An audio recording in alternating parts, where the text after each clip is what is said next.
O barulho típico de uma lata de Coca-Cola sendo aberta se espalhou pelo escritório da TecBR, em pleno centro de São Paulo. Era fim de tarde e, entre computadores e papéis, poucos esperavam o que iria acontecer. O conteúdo da lata, gelado e escuro, logo escorreu devagar pelos cabelos cacheados de Camila, sujando sua blusa azul marinho do uniforme.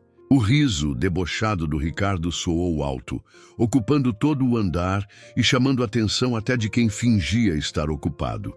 Alguns colegas olharam rápido e desviaram, enquanto outros foram mais longe e levantaram os celulares, prontos para filmar, como se tudo fosse uma brincadeira qualquer. Camila ficou parada, sentindo aquele desconforto gelado escorrendo pelas costas e um calor esquisito subindo no rosto. Apesar de todo o constrangimento, ela não baixou a cabeça. Segurou o olhar, encarando o vazio sem chorar. No fundo dos seus olhos, em vez de tristeza, apareceu um brilho forte, daquela coragem silenciosa de quem já não aceita mais. A suposta brincadeira, na verdade, deixava claro o quanto ali era comum tratar a diferença como motivo de chacota. Naquele escritório, a empatia andava sumida, enquanto o preconceito, disfarçado de piada, parecia fazer parte da rotina de todos. Ricardo, então, dá alguns passos em direção a Camila, com aquela postura de quem se sente dono do lugar. O cheiro forte do seu perfume importado toma conta do ambiente, quase tão marcante quanto o tom de superioridade na sua voz. Ele solta uma frase maldosa, dizendo que pessoas do tipo dela nunca deveriam nem ter pisado ali, muito menos vestir o uniforme azul marinho da TecBR. Menciona, meio alto, a escola pública onde ela estudou, como se fosse algum defeito, e questiona se alguém ali realmente acreditava que Camila era capaz de entregar um projeto importante. Alguns colegas mais próximos de Ricardo tentam esconder as risadas, mas o som abafado ecoa entre as mesas. No fundo, alguns funcionários apenas observam, parados. Dá para perceber no rosto de 2 ou 3 que estão desconfortáveis, mas ninguém se mexe, ninguém tenta interromper o ataque. O restante parece alheio, digitando no computador ou mexendo no celular, como se aquilo fizesse parte do ambiente da firma, uma daquelas cenas já quase esperadas. Já perto do fim do expediente, pouco antes de um feriado grande, tudo ali parece ainda mais sem sentido. O silêncio coletivo pesa no ar, como uma espécie de aprovação secreta, fazendo Camila se sentir ainda mais sozinha. Camila sente o peso de todos os olhares, mas decide não se deixar abalar. Ela respira fundo, tentando conter a tensão. Enquanto tenta se recompor, logo percebe que Fernanda e Lucas, 2 colegas conhecidos por sempre estarem de olho no que pode virar fofoca ou gerar curtidas, aproveitam para pegar o celular e já começam a filmar a cena. Eles sussurram frases debochadas, tirando sarro do constrangimento dela, e aos risos fazem comentários prontos para serem postados em grupos de mensagens no WhatsApp ou até nas redes sociais. Ali, o preconceito deles é ainda mais nítido. Não se limita a uma piada maldosa ou uma crítica ao seu jeito. Vira espetáculo público, explorando sua dor como se fosse entretenimento. Mas Camila, sem perder o controle, pega o próprio celular. Com um gesto simples, começa a digitar uma mensagem curta, mas cada palavra escolhida com muito cuidado, quase como se já soubesse o que viria depois. O tom tranquilo dela surpreende quem observa, principalmente Fernanda e Lucas, que esperavam um desespero ou alguma reação exagerada. Para eles, fica a dúvida sobre o motivo da serenidade. Enquanto isso, o relógio prateado no pulso de Camila continua marcando o tempo. Ninguém percebe, mas para ela, aquele era o início de algo diferente, uma espécie de contagem regressiva que só fazia sentido para quem carrega coragem silenciosa. Os minutos passam devagar e muita gente já tinha quase voltado para suas tarefas, achando que o episódio acabaria ali, como tantos outros que já tinham se perdido no esquecimento. Daí, o relógio do corredor marca exatamente 15 minutos desde o início da confusão, quando o elevador privativo da TecBR emite aquele aviso sonoro característico. As portas se abrem devagar e de dentro surgem 3 seguranças com postura rígida, logo abrindo caminho para o último a sair, o senhor Alberto, diretor nacional da empresa. Alto, de voz firme, ele raramente desce aos andares comuns, o que já gera um clima de tensão. Todos, aos poucos, percebem que a situação saiu do que era costumeiro. O barulho das conversas se apaga. Até Ricardo, ainda com um sorriso debochado no rosto, perde o tom. Alberto olha diretamente para Camila, aproxima-se de modo inesperado e se abaixa para falar com ela, preocupado ao vê-la com a blusa ainda úmida e marcada de refrigerante. Ele pergunta se está tudo bem e se alguém pode trazê-la até a sala da direção. O jeito respeitoso do diretor contrasta completamente com o clima hostil do escritório. Fica claro naquele instante que a posição de cada um ali está prestes a mudar. A presença de Alberto reorganiza silenciosamente as dinâmicas de poder daquele ambiente.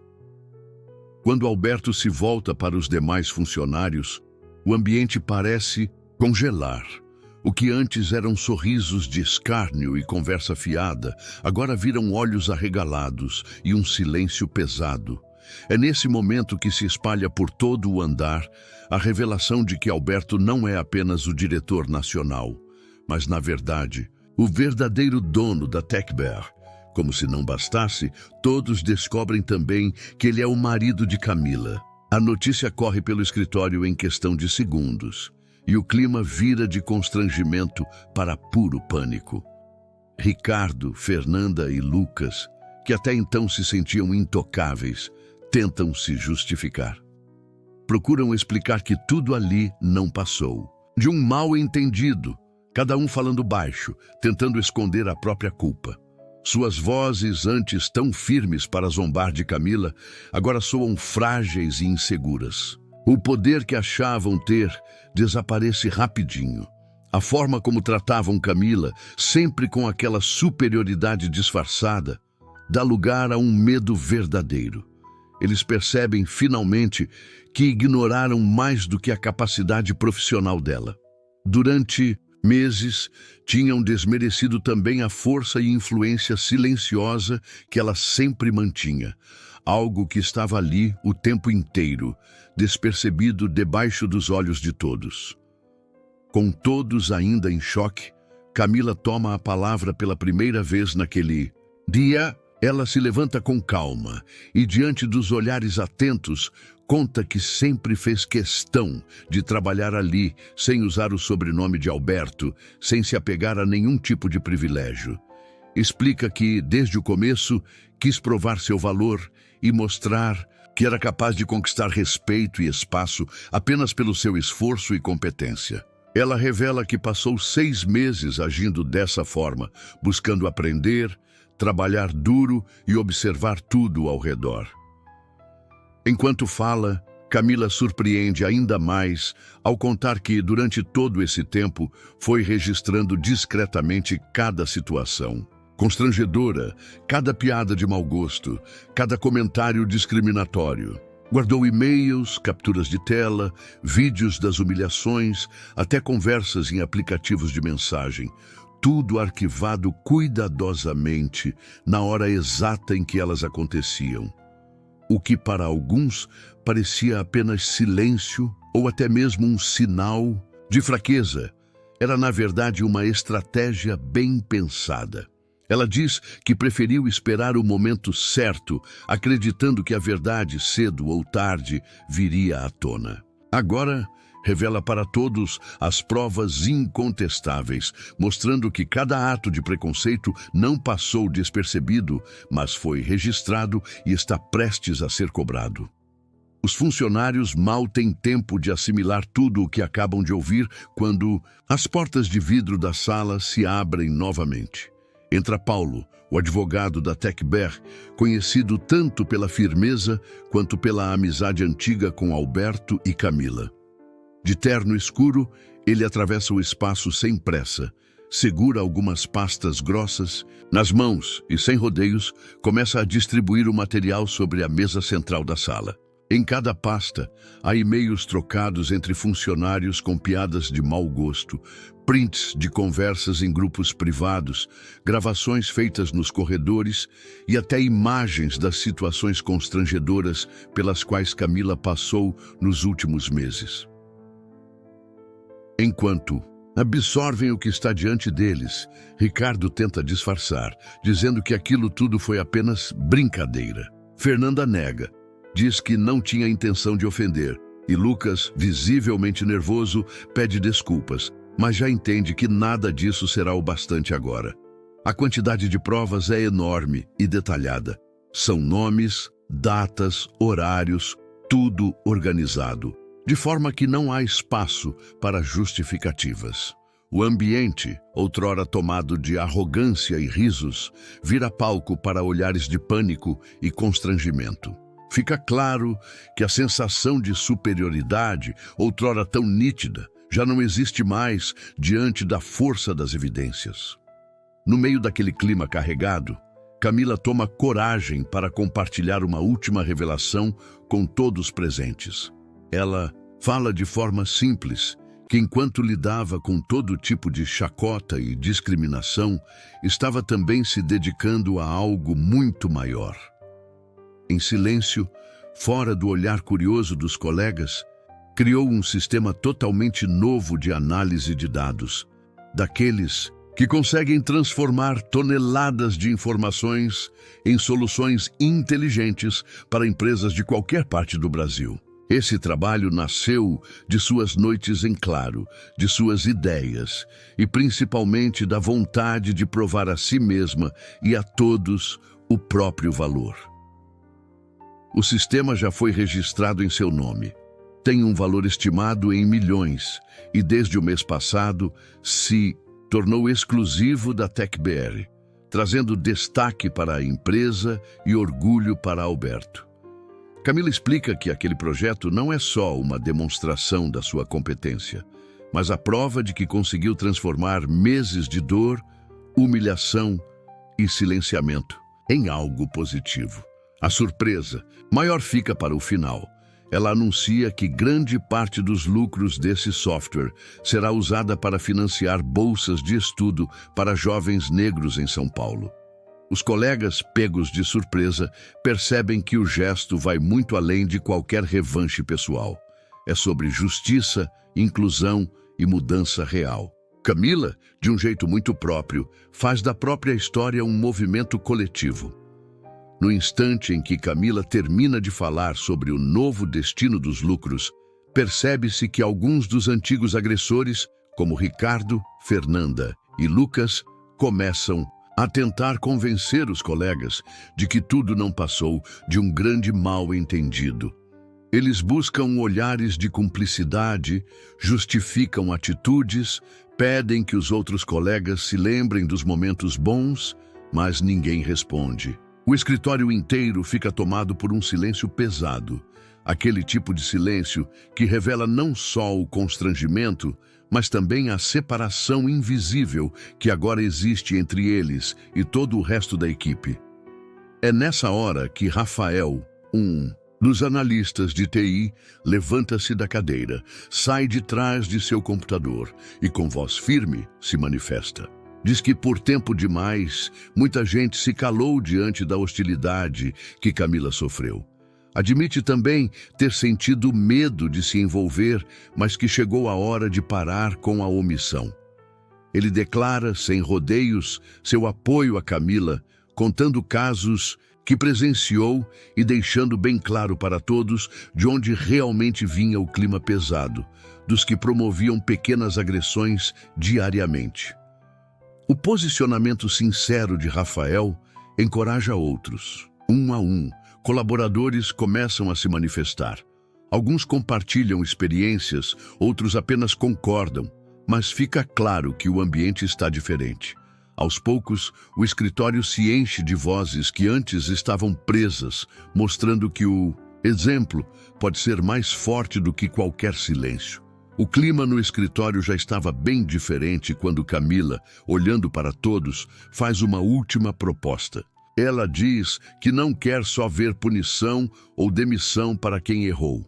Em vez disso, sugere que as ações dos antigos agressores, aquelas que eles têm na TecBR, sejam transferidas para um fundo especial.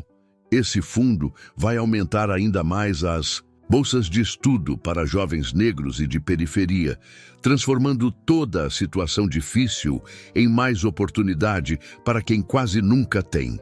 Ela explica que, dessa forma, cada ato negativo acaba virando uma contribuição direta para algo bom, multiplicando o impacto positivo. Alberto, que ficou o tempo todo ali ao lado de Camila, imediatamente concorda com a ideia. Ele enxerga algo maior acontecendo ali, uma chance de começar uma mudança estrutural em todas as empresas do grupo. Mostra que a TecBR está pronta para se renovar, não só resolvendo problemas antigos, mas também abrindo espaço para novas histórias. A conversa então se volta para um anúncio importante: a criação de uma política de diversidade e inclusão que vai valer em todos os escritórios do grupo, do Rio até Salvador. O clima de antes, pesado e opressor, já está dando lugar a uma esperança real. O que começou como um escândalo termina como um divisor de águas, dando início a uma revolução silenciosa, mas com força de verdade. Passados alguns dias, desde aquele momento transformador na TecBR, todos os funcionários são convocados para um encontro no auditório principal da sede na Avenida Paulista, em São Paulo. O espaço, geralmente usado para festas e treinamentos, agora tinha um clima tenso. Ninguém sabia ao certo o que ia acontecer, mas a curiosidade, misturada ao nervosismo, estava no rosto de todo mundo. Quando a apresentação começa, uma grande tela exibe de forma organizada todo o material que foi reunido. Prints de conversas, áudios enviados no WhatsApp da equipe, fotos e até relatos anônimos de quem presenciou episódios de discriminação ou indiferença. O silêncio naquele auditório era quase assustador. Muitos assistem com vergonha, outros mal conseguem encarar as mensagens, reconhecendo sua própria omissão. Ver as atitudes de Ricardo, Fernanda e Lucas expostas assim, diante de todos, causa um impacto enorme. O constrangimento se espalha, não só para quem praticou os atos, mas também para quem fingiu não ver ou pensou que era melhor não se envolver.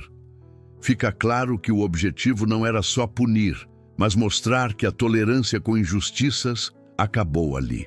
A empresa deixa claro a todos que, dali para frente, tanto quem praticar quanto quem se calar diante do preconceito vai ter que responder pelos próprios atos. Aquele dia marca uma mudança real na cultura interna da TecBR. O clima no auditório ainda era de reflexão quando Camila sobe ao palco. Desta vez, não para expor dores ou injustiças, mas para apresentar o resultado de seu trabalho. Ela exibe o Virada Data, o sistema que criou, mostrando com exemplos do dia a dia como ele pode ajudar empresas de todo o Brasil a tomar decisões mais justas, promover equipes diversas e evitar preconceitos já na contratação ou na gestão de pessoas. Com dados claros, Camila explica que o Virada Data não é só um avanço tecnológico, mas uma forma concreta de impedir que histórias como a sua se repitam em outros lugares. Os colegas se impressionam ao ver como a ferramenta pode transformar não só a TecBR, mas o jeito como o mercado pensa a inclusão. Quando Camila conta que todo o lucro gerado pelo sistema vai para o fundo de bolsas de estudo, o auditório finalmente quebra o silêncio. Palmas, algumas lágrimas e até abraços espontâneos mostram que o cenário mudou de verdade. A decisão de investir tudo em acesso à educação e formação profissional, reafirma para todos o compromisso de Camila. Ela não quer só vencer dentro da empresa, mas mudar o ambiente para outros que, como ela, sempre ficaram de fora sem motivo.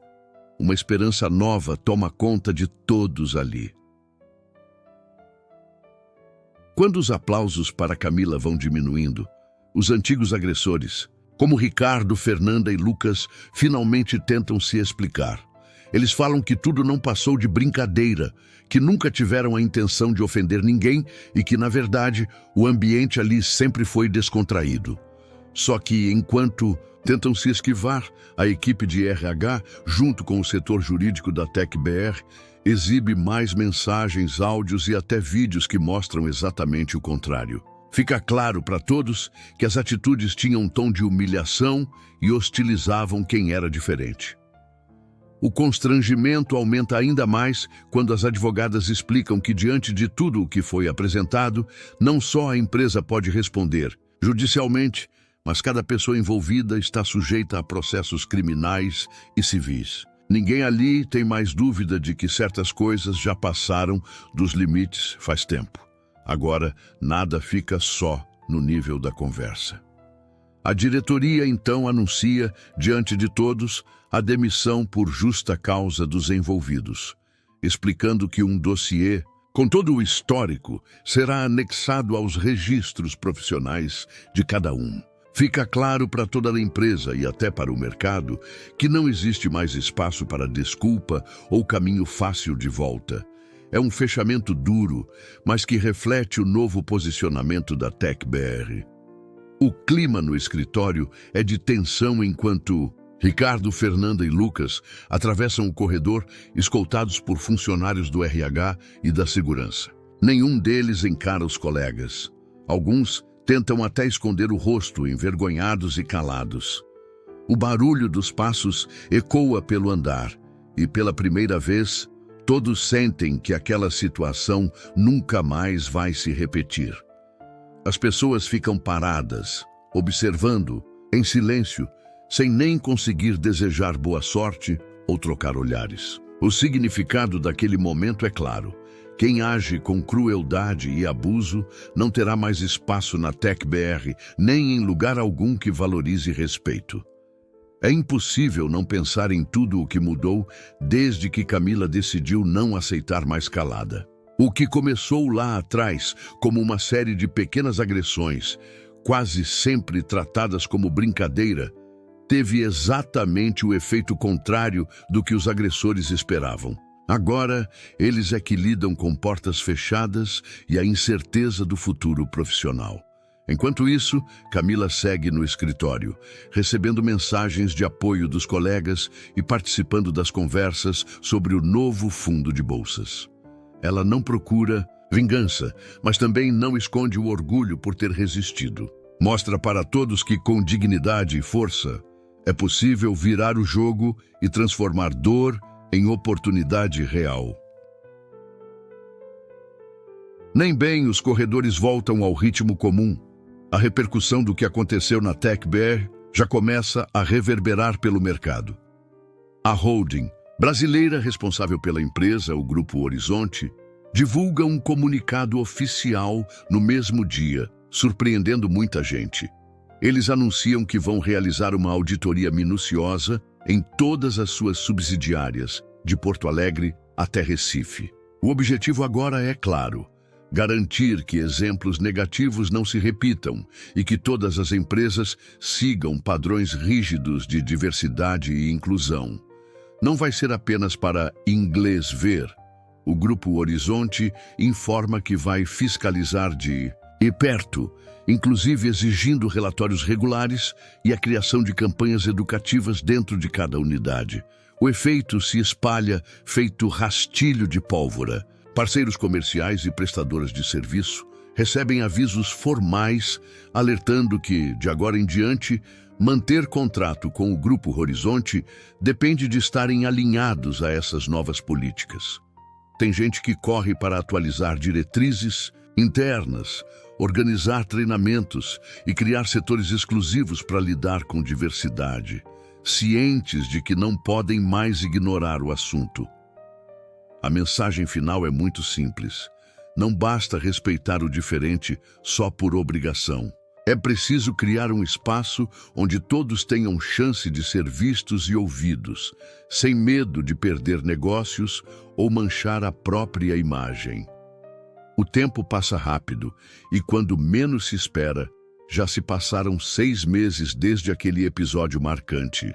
Na TecBR, o impacto continua refletindo em várias áreas e agora chega até o cinema brasileiro com o lançamento do documentário Vozes em Movimento, apresentado na Cinemateca Brasileira, um símbolo da cultura paulistana. O evento reúne uma mistura animada de líderes empresariais, representantes de ONGs, ativistas da diversidade e até jovens estudantes que, graças ao fundo de bolsas criado por Camila, conseguiram suas primeiras oportunidades de estudo e trabalho. O clima na sala é de expectativa, com todos atentos para entender como aquela história real influenciou tanta gente. Quando Camila é chamada ao palco, já carrega uma postura diferente. Ela não é mais apenas a funcionária que enfrentou uma situação difícil, mas uma inspiração reconhecida por sua coragem e por transformar dor em inovação. Seu discurso é simples, mas cheio de significado. Ela lembra a todos que todo avanço exige muita luta, muitas portas fechadas e a decisão de não se calar diante do que está errado. Ao citar cada jovem apoiado pela Bolsa, Camila destaca que transformar o próprio destino também muda o de quem vem depois. A plateia se emociona, sentindo que cada bolsa é, na verdade, o começo de um futuro mais justo. Durante a exibição de Vozes em Movimento, as cenas vão alternando entre depoimentos emocionados dos bolsistas e atualizações sobre aqueles que protagonizaram as agressões. A produção não poupa detalhes e mostra Ricardo enfrentando audiências longas na justiça, sempre acompanhado por advogados e tentando explicar suas motivações sem convencer.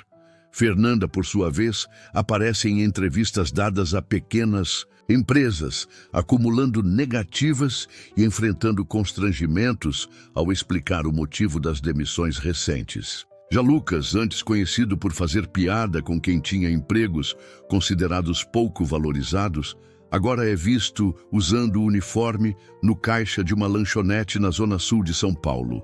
A câmera capta um momento em que ele serve café, parado, ouvindo de longe as mesmas piadinhas que ele próprio fazia.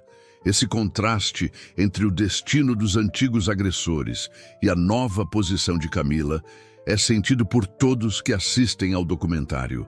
Fica impossível não pensar em como as escolhas ecoam no futuro e que a justiça, às vezes lenta, termina por transformar mais do que só a vida de quem é vítima.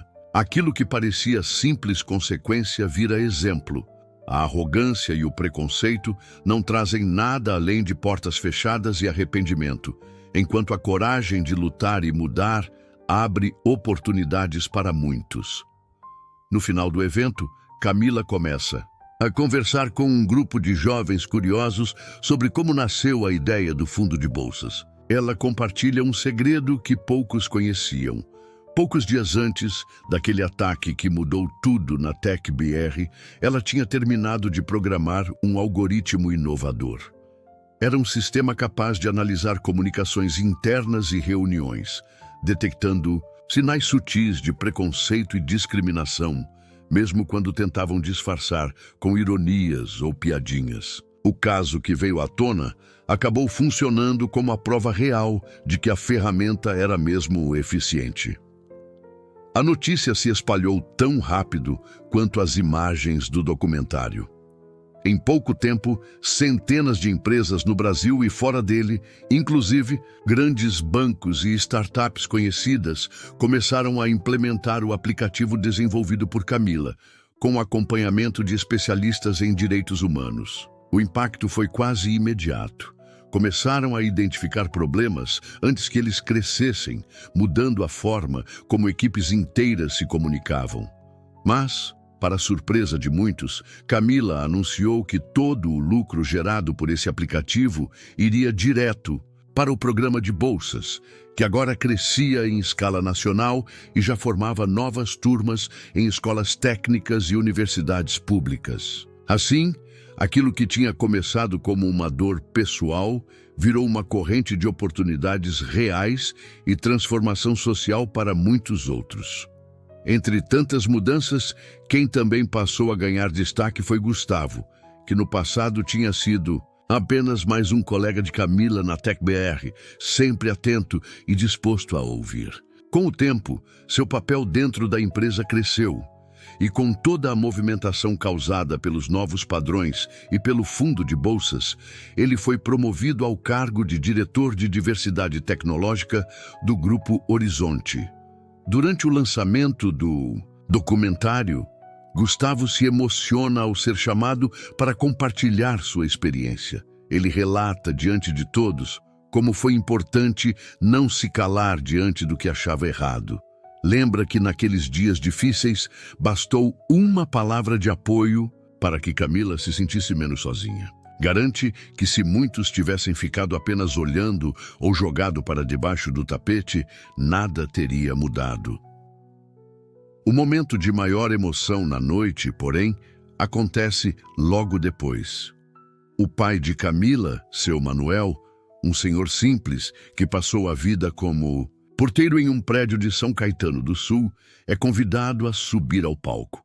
Com mãos firmes, mas o olhar marejado, ele entrega à filha um prêmio internacional de inovação em justiça social. O público se levanta num aplauso sincero, reconhecendo não só a inteligência, mas a coragem e o coração de quem não foge da luta.